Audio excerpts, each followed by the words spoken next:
And welcome to the Redmen TV. We're outside the DW Stadium. We've just watched Liverpool draw 1-1 with Wigan. We're not here to talk about that. Some interesting news, isn't there, Steve, coming out of the Guardian? Was it Andy Hunter for the Guardian about Andy Robertson? Yeah, he said a £8 million fee. Looks like Liverpool are close to getting the Andy Robertson, they say, from Hull.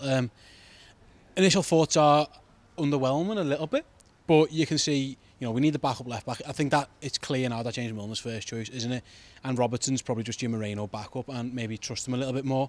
When you say Moreno backup, you mean Moreno replacement? I do apologise, yeah. Backup to Milner, Moreno's replacement, because I think that's his career done at Liverpool, isn't it? The manager clearly doesn't trust him. And James Milner, it isn't ideal, if I'm honest. He's done okay, he's done fine, but you do need another option. And Klopp didn't trust Moreno, did he? He never picked him, and when he did, he missed open goals and stuff. So he's a goner, and it looks like Robertson's the replacement. And to me, it just looks like it's a case of who can we get for circa 10 million quid, because we've got bigger fish to fry in this market.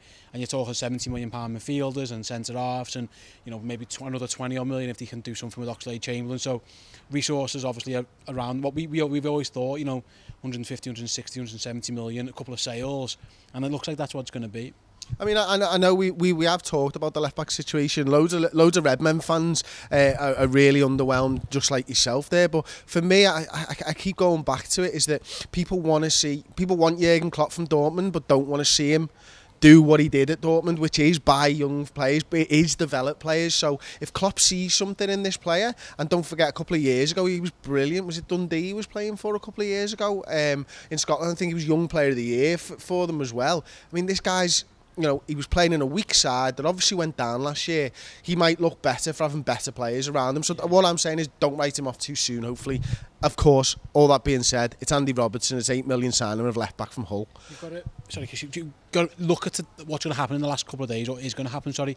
Kyle Walker's just signed for £50 million. Mendy's going to go to City, 40, £50 million. That's what your top-end guys get.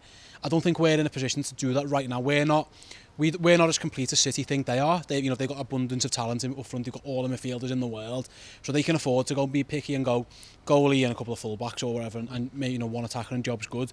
We're probably not there yet. So if we're desperate to get Kite and we're desperate for Van Dijk and maybe Oxlade-Chamberlain, there isn't unlimited money. We knew that. We always thought it was going to be a big spend, but it's not going to be an unlimited 300, 400 million pound spend. So I think this one is they're going to look at him for £8 million quid.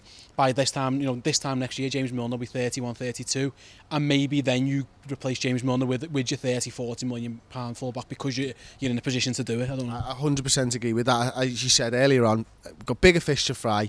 Down the line, we'll replace him there. Anyway, that's it on Andy Robertson. Thank you very much for watching. Leave me your thoughts in the comments section below, and drop a like on the video.